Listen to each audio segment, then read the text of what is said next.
Hello everyone, welcome to today's session. So today again we are here with our chapter calendar. ठीक है, calendar हमने part 3 कर रहे हैं आज का, और इससे पहले हमने पार्ट 1 पार्ट 2 में जो different type of questions discuss कर लिए हैं. ठीक है, आई होप आपने वो दोनों ही वीडियो जरूर देखी हैं.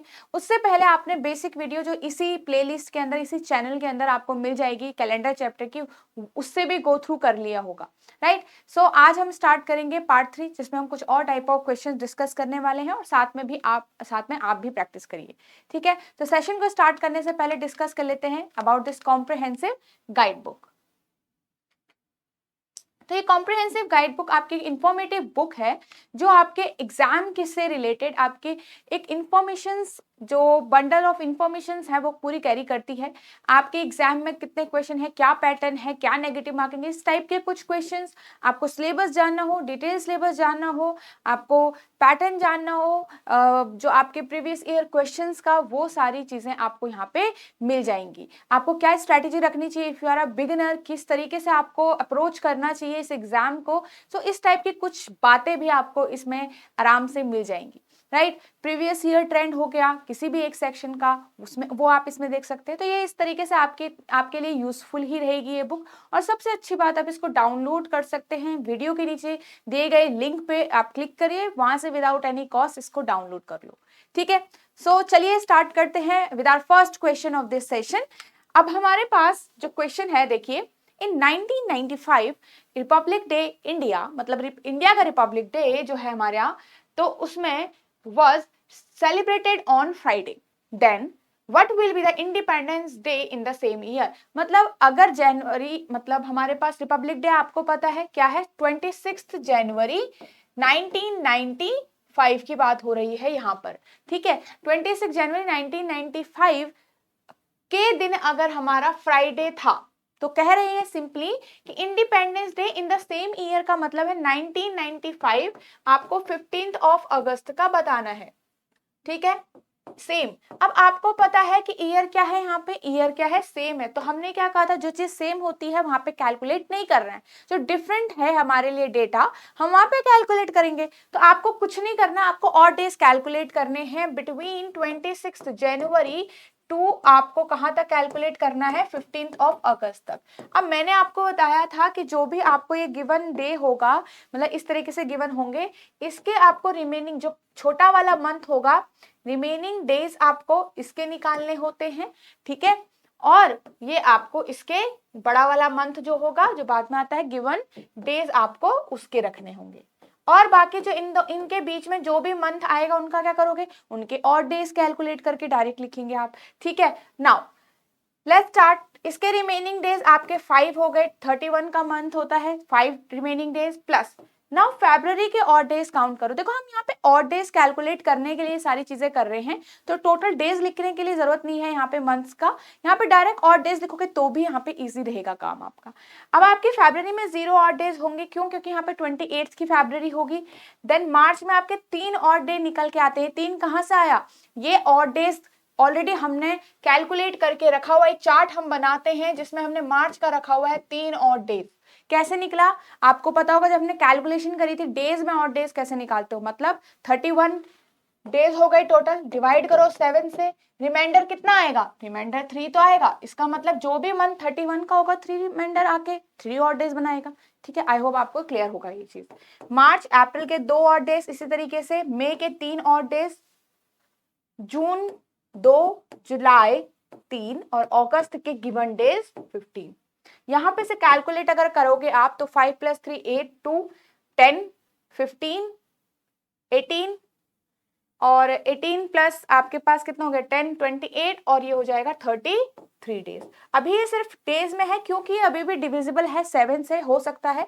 तो 33 डिवाइडेड बाय 7 आप करो, 7 4 28 कंप्लीटली चला गया. 5 और डेज आपका यहाँ पे से निकल के आया. इन 5 और डेज का आप क्या करते हो, जो आपको एग्जामिनर ने यहाँ पे रेफरेंस दे रखा है, रेफरेंस दिन दे रखा है, डे ऑफ द वीक दे रखा है, उसमें आप कुछ मत करो, आप फ्राइडे को ऐड कर दो. क्या कर दो, फ्राइडे को ऐड कर दो. 5 + फ्राइडे, इट मीन्स अब आपको फ्राइडे से आगे 5 दिन ऐड करना है. मीन्स सैटरडे, ठीक है, संडे, मंडे, ट्यूसडे, वेडनेसडे, तो 1 2 3 4 5, वेडनेसडे पे 5 आया है तो the answer will be Wednesday. कितना होगा? Answer will be Wednesday. जो फिफ्थ हमारा, फिफ्थ पे जो भी दिन आएगा that will be our answer. I hope this is clear now. अब आपको ये चीज समझ आएगी। हमने डेज का सिर्फ यहाँ पे कैलकुलेशन किया, मंथ्स के हिसाब से। ईयर हमारा सेम था क्योंकि सेम ईयर का इंडिपेंडेंस डे पूछा गया है, तो इस तरीके से हमने यहाँ पे कैलकुलेट कर दिया। ओके चलिए, if it is Sunday on 14th of March 2021, आपको पूछा 16th सितंबर 2027 को क्या होगा। अब आपको पता है डेट डिफरेंट है, मंथ डिफरेंट है और ईयर भी यहाँ पे डिफरेंट है, तो अब क्या होगा, कैलकुलेशन सब में होती है, राइट। तो आप सबसे पहले यहाँ पे ईयर का कैलकुलेशन कर लो, 2021 टू 2027 तक हम यहाँ पे कैलकुलेट कर लेते हैं, राइट। अब इसके बीच में कितने नॉर्मल कितने लीप ईयर हैं, हमको इस तरीके से कैलकुलेट करना पड़ेगा। देखो टोटल ईयर कितने हैं, टोटल ईयर है 6 ईयर्स इनके बीच में है, ठीक है। टोटल कितने ईयर आए, 6। अब इन 6 सालों में कौन कौन से लीप ईयर बने और कौन कौन से नहीं बने। तो 21 हो गया आपका, 21 24 हमारा लीप ईयर होगा, ठीक है। यहाँ पे आपके लीप ईयर के कैटेगरी में कौन कौन होगा, 2024 हो जाएगा। उसके बाद 2028 आएगा जो कि 27 से तो ऊपर चला गया, तो एक ही लीप ईयर आया, ठीक है। तो 1 + 6 को ही ऐड कर दो, तो यहाँ पे हमारे पास 7 और डेज निकल के आए। 7 और डेज का मतलब है 0 और डेज, ठीक है। 7 डेज का मतलब है 0 और डेज, गॉट इट। तो यहां से हमारा ये हो गया। अब आगे चलते हैं, यहाँ पे हम मंथली कैलकुलेट करते हैं। 14th of March, ठीक है, से लेकर 16th of September, सारी कैलकुलेशन सेम होगी अभी जैसे इससे पहले वाला किया था, ठीक है। इसके रिमेनिंग डेज कितने हो जाएंगे आपके, 17 प्लस मार्च के बाद अप्रैल, अप्रैल में 2, मई में 3, 2 3 3, मार्च हो गया, अप्रैल मई जून जुलाई अगस्त एंड सितंबर के 16 days, right. 17 + 2 19 + 3 22, 24 27 30 and this is 46 days।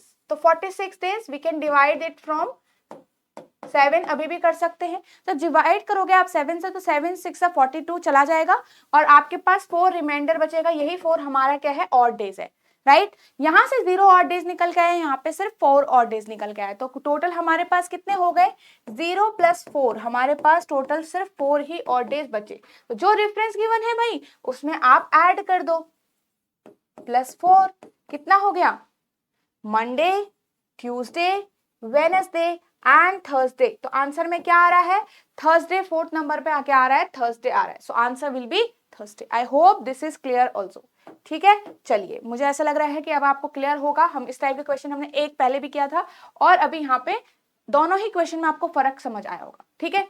चलिए नेक्स्ट देखो, it was Wednesday on 15th February 1883, ठीक है। Then what is the day on the 18th August 1894? Okay अच्छा, तो यहां पे तो हमने ये कैलकुलेट कर ही लिया है।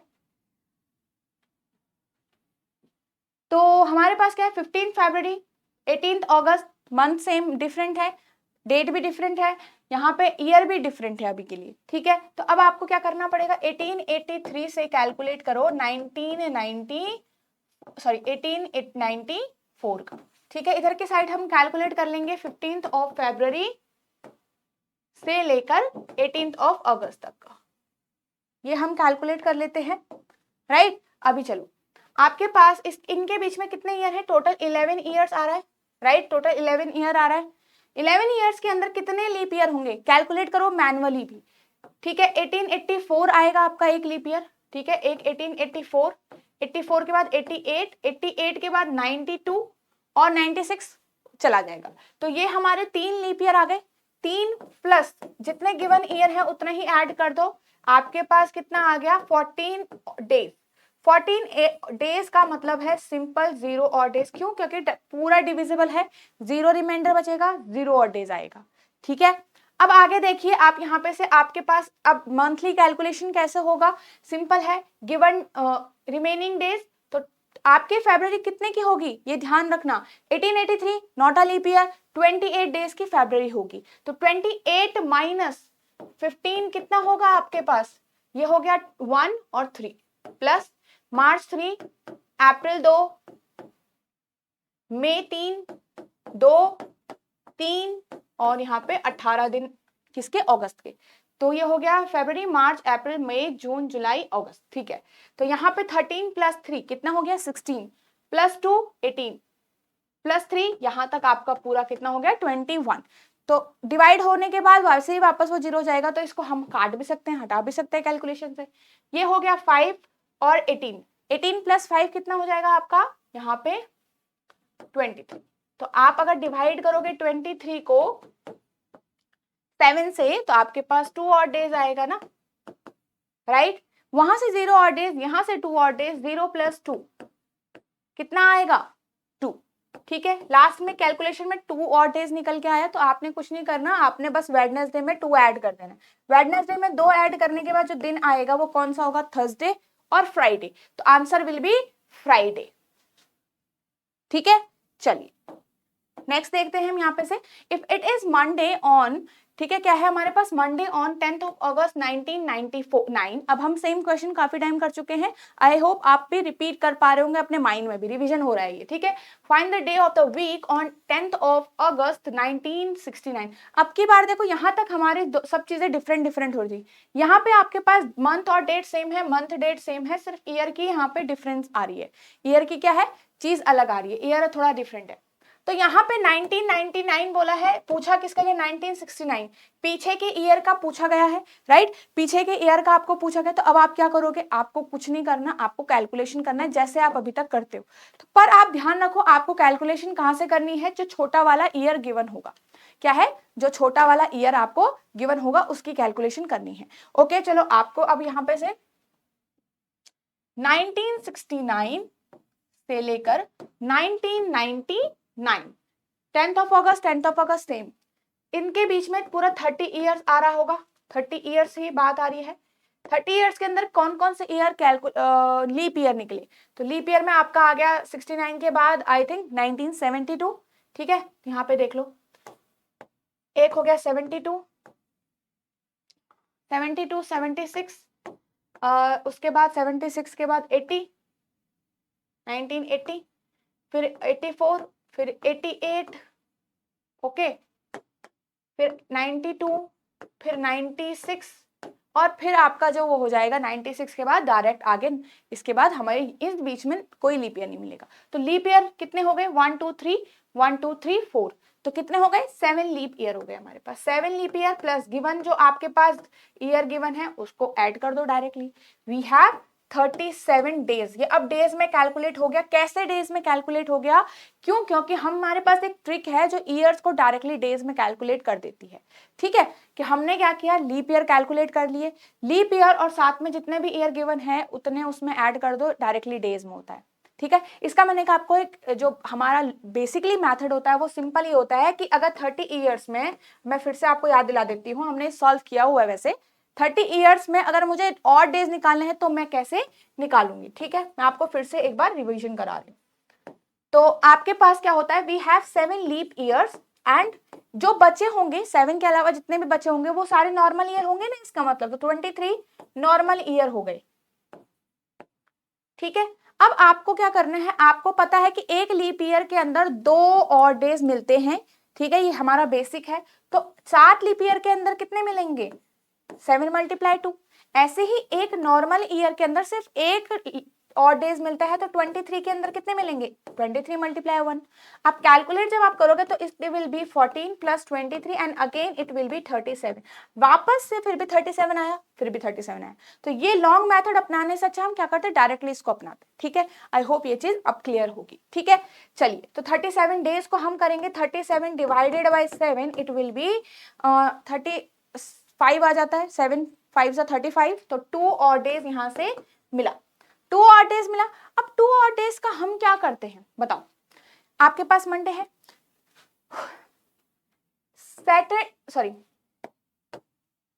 मंडे है, हमको पुराने वाले मतलब पीछे की तरफ हमने यहाँ कैलकुलेशन की, क्यों, हमको आगे के ईयर का पता था, हम पीछे के ईयर के लिए गए हैं, राइट, तो पीछे की साइड गए हैं, it means we will subtract this odd number calculation. याद रखिएगा, जब भी हम पीछे का निकाल रहे होते हैं तो हम हमेशा माइनस कर रहे होते हैं, तो संडे पीछे जाओ Saturday, so answer will B Saturday. Okay, चलो, सो आई होप आपको इस चीज में फर्क समझ आया होगा। चलिए, तो लास्ट क्वेश्चन है, इस टाइप का क्वेश्चन हमारे उसमें भी आया हुआ है, ये भी इस टाइप का क्वेश्चन आपके प्रीवियस ईयर में आया हुआ है, तो ध्यान से देखो, जब भी इस टाइप का क्वेश्चन आता है, 3 friends visits tennis club time to time, ठीक है, 3 दोस्त हैं, टाइम टू टाइम विजिट करते हैं, Ritesh visits every 4th day, कोई भी रितेश पर्सन है, ठीक है, रितेश 4th डे, हर एक 4th डे पे वो विजिट करता है, ठीक है, हर चौथे दिन। देन रानी जो है, रानी विजिट्स एवरी 7th डे भाई, ओके, गौरव विजिट्स एवरी 5th डे, गौरव कितना विजिट करता है, एवरी 5th डे। अब पूछा गया है कि if all 3 of them met at the club on a Saturday, मतलब किसी भी दिन वो मिले तो उस दिन क्या था, सैटरडे था, जिस भी दिन वो मिले थे, तो कह रहा है कि नेक्स्ट टाइम कब वो मिलेंगे, ऐसा दिन बताओ कि तीनों के तीनों एक ही दिन मिल पाए, और वो दिन कौन सा है, वो डे ऑफ द वीक कौन सा है, कैसे पता चलेगा, देखो, अब जब वो तीनों एक दिन मिलेंगे, इसका मतलब उन सब के जो ये 4th day 7th day 5th day overlap होना पड़ेगा, कोइंसाइड करेंगे एक दूसरे से, तो हमें एक कॉमन दिन चाहिए सबके बीच में, तो ठीक है, इस टाइप के क्वेश्चन में हम कुछ नहीं करते, हमको डायरेक्टली क्या करना होता है, इनके सीक्वेंस को एक कॉमन उसमें बदलने के लिए हम एलसीएम निकाल देंगे इनके सारे ही नंबर्स का, मतलब इनके सीक्वेंस का, तो 4, 7 और 5 का एलसीएम निकालो, कितना हो जाएगा, 4 और 7 में कुछ भी कॉमन नहीं है, 5 में भी कुछ कॉमन नहीं है ना, तो आपके पास 5 4 सा 20 और 7 सा कितना हो जाएगा आपके पास, डायरेक्टली 140 इसका एलसीएम ही आएगा। 140 का मतलब होता है कि now they will meet after 140 days of Saturday, या फिर 140th डे पे वो मिल रहे हैं, तो 140 डेज बाद दे विल मीट।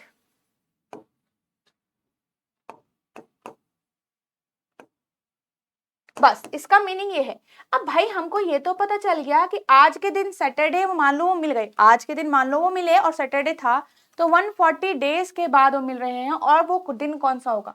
अब आप बताओ कैसे निकालते हैं ऐसे क्वेश्चन को, हमको ऑड डेज निकालने होते हैं, ऑड डेज मतलब ये बड़े से दिनों को हम छोटे दिनों में कन्वर्ट कर देंगे। क्यों हम ऑड डेज निकाल रहे हैं, सोचो, हमको पता है कि हर 7वें दिन same day of the week repeat करता है, राइट, तो हम बार बार 7 7 7 करके ऐड करने से अच्छा हम क्या करें, डायरेक्टली इसको ही, इस कैलकुलेशन को ही हम 7 से डिवाइड कर देते हैं, एंड नाउ यू नो यहाँ से हमारा 0 ऑड डेज निकल के आएगा, क्योंकि कंप्लीटली डिविजिबल है, राइट, तो आपके पास क्या होगा, Saturday plus 0, it means again वो कब मिलेंगे, जब वो मिल रहे होंगे नेक्स्ट टाइम, तब भी सैटरडे ही होगा। आई होप ये आपको अच्छे से समझ में आया होगा, अच्छे से आपको ये क्वेश्चन याद रहेगा, ठीक है, तो बिल्कुल भी मिस नहीं करना है, बिल्कुल भी स्किप नहीं करना है इस टाइप के क्वेश्चंस को भी। आई होप आपको इस चीज में समझ याद रहेगा, कभी भी अगर बड़े भी नंबर्स होंगे, बड़े नंबर्स भी होंगे, तब भी आप कैलकुलेट कर लीजिएगा वहां पे, ठीक है। चलिए, so this was the last question of our today's session. I hope you like today's session and so do like these sessions, ठीक है। सो हम बहुत ज़्यादा मेहनत के साथ आपके लिए सारे सेशंस लेके आते हैं, जिससे आपकी प्रैक्टिस में कोई कमी ना रहे, ठीक है। सो लाइक ज़रूर करिए इन सेशंस को और फॉलो करते रहिए सारे ही सेशंस, ठीक है। So now if anyone of you want to join the classes here, want to join the team here, ठीक है, so this is the complete review, complete features of the course, ठीक है, जो ये 100 hours का course है आपका, ये इसमें जो तीनों सब्जेक्ट्स हैं आपके सेक्शन, मतलब इंग्लिश, मैथ्स और रीजनिंग, तीनों ही कंबाइंड है, मतलब तीनों की अलग अलग उसमें आपके कॉन्सेप्ट क्लासेस आपको मिल जाएंगी इन द रिकॉर्डेड फॉर्म, ठीक है। आपकी टेस्ट सीरीज भी इसमें इंक्लूडेड है, full length mock test series और सेक्शनल टेस्ट सीरीज और टॉपिक टेस्ट भी आपके इसमें इन्वॉल्व है। अगर आपको कोई डाउट है तो वीकली लाइव डाउट सेशंस भी हैं आपके इसी के अंदर, आप उसमें इनरोल करते हो तो आप इसके लिए एलिजिबल रहते हो, ये है इसमें, ठीक है। फिर लाइव रिवीजन क्लासेस भी हैं आपके तुरंत एग्जाम से पहले आपको और अच्छे से प्रिपेयर करने के लिए, आपके एग्जाम के लिए, ठीक है, जिसमें आप और अच्छा अपना 100% कर पाओ और अच्छे से परफॉर्म कर पाओ, जिससे आपका सीसेट कहीं से भी ना रुके। So for that there are live revision classes also, ठीक है। सो देखो एक बार आपको क्या लगता है इसमें, और डिटेल के लिए आप कोर्स में क्या कर सकते हो, आपको और अगर डिटेल में जानना हो कि कोर्स के अंदर क्या है, कोर्स को आप कैसे वो कर सकते हो, परचेज कर सकते हो, कैसे आपके लिए हेल्पफुल है, कैसे नहीं है, ये सारी डिटेल्स आप इस नंबर पे अगर कॉल करते हो तो they will tell you in detail manner, ठीक है, वो आपको चीजें समझ में आएगी।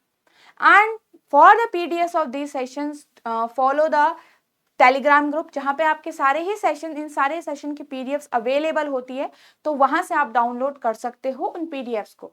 सो आई एम होपिंग कि आप साथ साथ इस पूरी सीरीज को फॉलो कर रहे हैं और साथ के साथ अपनी प्रैक्टिस भी जारी रख रहे हैं, ठीक है। सो चलिए मिलते हैं हम नेक्स्ट सेशन में विद आवर नेक्स्ट पार्ट।